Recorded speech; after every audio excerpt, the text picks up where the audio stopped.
Bienvenidos una vez más a Taratudos, ¿cómo están? Gracias por seguirnos. Yo no es que me presento, pero soy R. Álvarez. Estamos en Mandrágora Libros, aquí en el coqueto barrio de San Isidro, con Ale delante, detrás de cámara, que nos acompaña detrás de cámara justamente y asistencia técnica. Hoy vamos a hablar de, no es estrictamente un tarot, pero se lo conoce como tarot. El tarot de Mantegna, o Mantegna, o Baldini también como se lo conoce, que es esto que aquí tenemos. El tarot de Mantegna, digamos, es una pieza que viene del Renacimiento, de finales de 1400, de la segunda mitad de 1400, y se lo llama tarot por más que estrictamente hablando no lo podemos considerar un tarot, particularmente porque el tarot lo entendemos como una estructura de 22 cartas, 22 arcanos mayores con 4 palos de 10 más 4. En el caso del tarot de Mantegna solamente tenemos 50 cartas, donde no tenemos la división en palos o en estructuras de mayores o menores o de triunfos y palos como en un mazo de tarot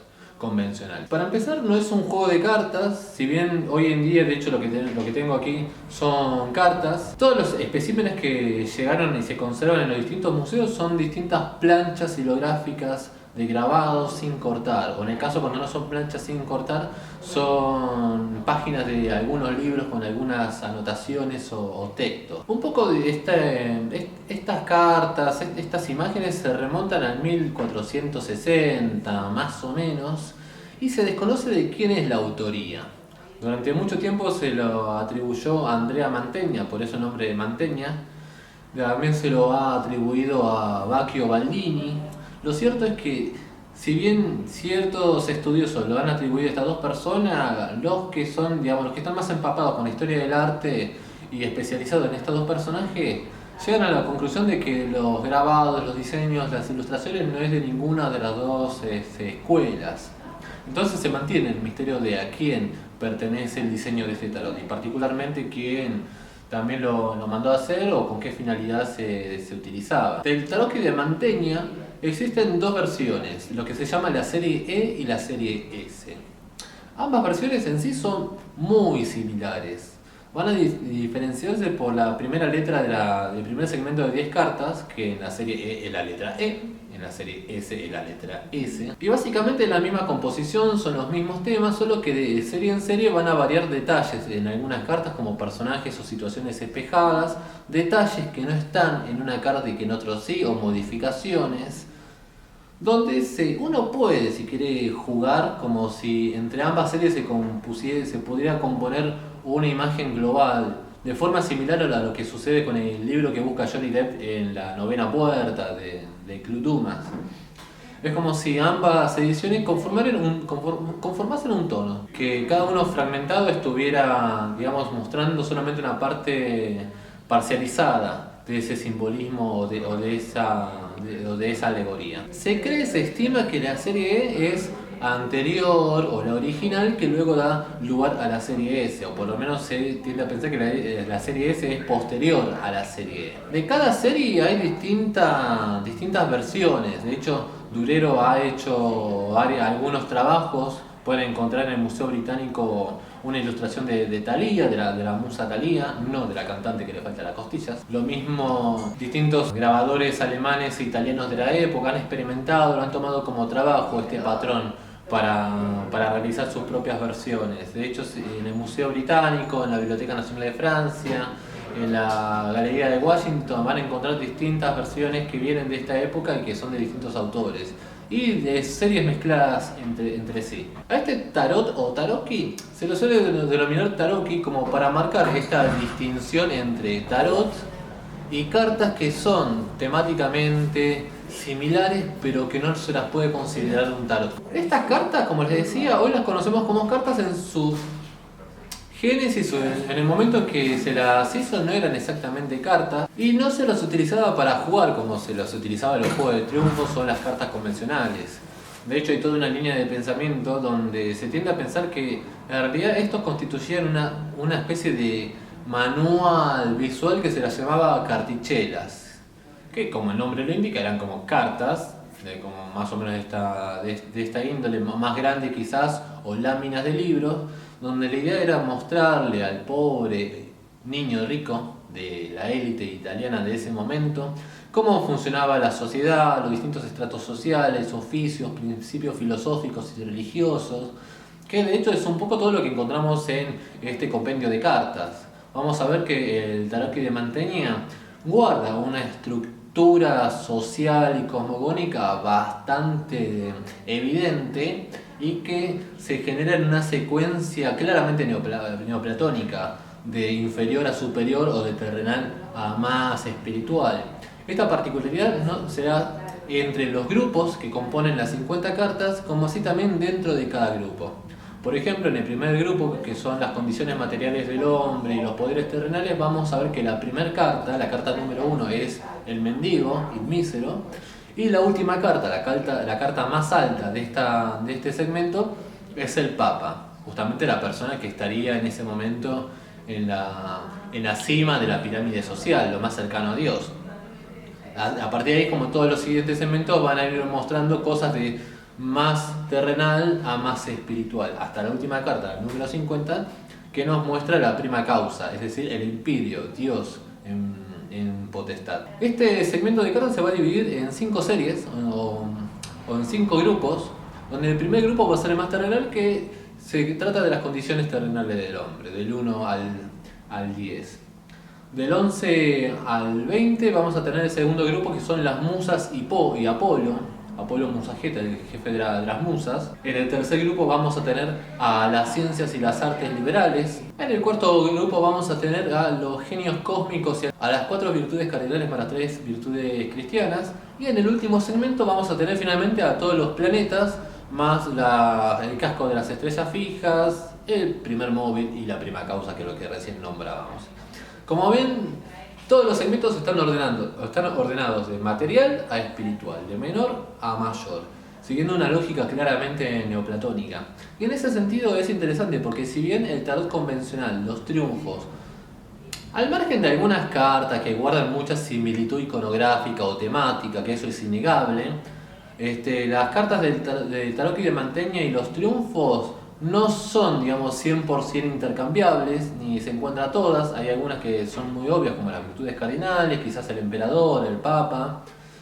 Situaciones medio grises como Marte, que es una persona en armadura en un carro, o Saturno, que es un viejo barbudo comiéndose un pebete. Pero hay otros donde realmente no tiene paralelismo, sino que son propios de la identidad del lenguaje que tiene este mazo. Digamos, si bien no tiene un paralelismo exacto con los arcanos mayores que conocemos, sí es bastante ilustrativo para comprender las temáticas neoplatónicas que están intrínsecas dentro de la estructura jerárquica de los arcanos mayores. Porque si bien no lo tenemos a 21 cartas separadas de esta forma, en grupos tan claros como sí lo tenemos en el Mantegna, sí, dentro de lo que es la narrativa temática tenemos un claro inicio bastante terrenal con el mago, los emperadores, los pontífices, los enamorados, hasta un final completamente celestial como es en el juicio final y el mundo. Entonces, digamos, la misma composición la tenemos presente tanto en el tarot como en el tarot de Mantegna.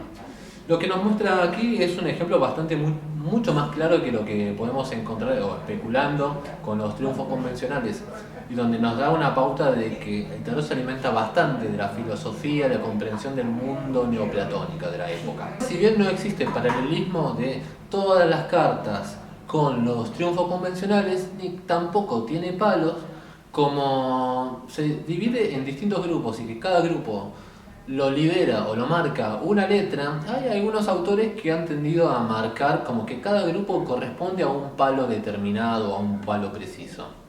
Supónganse, el primer grupo, que es el grupo E o S, de acuerdo a la edición que tengan o que estén mirando, hay quienes lo consideran que se tratan de las espadas, por espada. El grupo D, que sería de las musas y Apolo, lo equiparan a los denarios, los oros.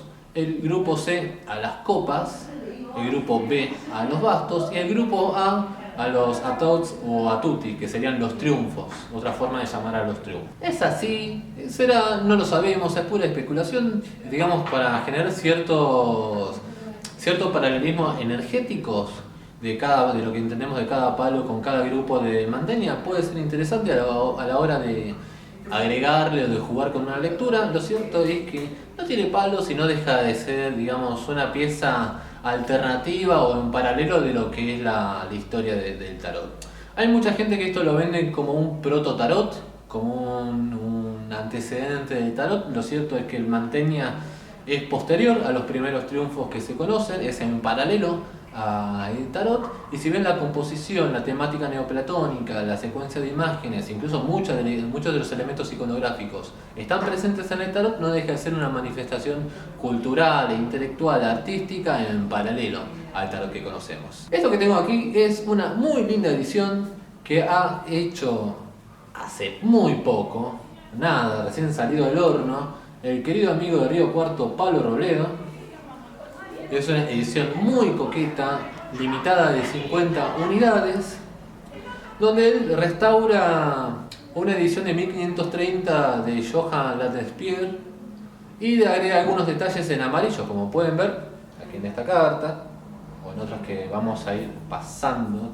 Uno que tenga amarillo, este que tiene mucho amarillo, mira la cantidad de amarillo que tiene el emperador. Mira la cantidad de amarillo que tiene el emperador. Se inspira, digamos, en esas tonalidades amarillas a raíz de un juego que tenía justamente esos mismos detalles, pero pintados en oro. Como estamos en Argentina, crisis siglo XXI, y el Río Cuarto no esperes que haya oro, pero sí unos muy lindos detalles que realzan y le dan otra vida a cada carta. Es una edición de la serie E, bastante linda, el tamaño es bastante acorde a la cantidad de detalle que tiene cada imagen, incluso mismo para lo que es para manipular con la mano. Vean que bueno, mis manos son grandes, pero el tamaño, digamos, no se vuelve incómodo, a diferencia de lo que pueden ser capaz cartas más grandes de tamaño más natural, como vamos a ver en otro video, el Sola Busca o el Visconti Forza. También el propio material es bastante resistente para el tamaño que tiene. Y la impresión, digamos, no deja de ser bastante cuidada para que uno la pueda utilizar. Si se animan a leer con este mazo, pueden utilizarlo porque la edición viene preparada para sacarle lustre. Son 50 ediciones, quizás no se vuelva a hacer jamás, quizás el amigo Pablo estire la pata dentro de poco, no lo sabemos. Por la duda, aprovechenla, porque realmente es una joya, digamos, para todos los coleccionistas o estudiosos del tarot. Es algo que no puede faltar, porque es una herramienta, digamos, imprescindible para comprender la propia lógica y narrativa que nos muestra los triunfos. Incluso mismo como pieza artística del Renacimiento es maravillosa, así que les súper recomiendo que la tengan, que se contacten con Pablo con sus cuentas en redes sociales, y si no, bueno, se jodieron porque no va a salir, quizás nuevamente. Bueno, muchísimas gracias por vernos, muchas gracias a Alejandro Durante que está ahí metiendo mano por detrás de cámara, muchas gracias a Mandrágora Libros por recibirnos nuevamente. Muchas gracias. Muchas gracias Marcelo. Pongan me gusta, compartan, sigan las redes, WordPress, Instagram, YouTube, Facebook, Twitter no tengo, pero si tuviera Twitter les recomendaría que me sigan en Twitter, pero no me sigan en Twitter. Así que nada, espero que les haya gustado y nos vemos en la próxima. Nos vemos. ¿Sabías que a través de Patreon podés colaborar con la realización de estos videos y con la actualización del contenido de mi sitio WordPress? Entrá a patreon.com/tarot-cotidiano y entérate de todas las opciones y beneficios por tu colaboración. Entre todos, hagamos crecer el tarot.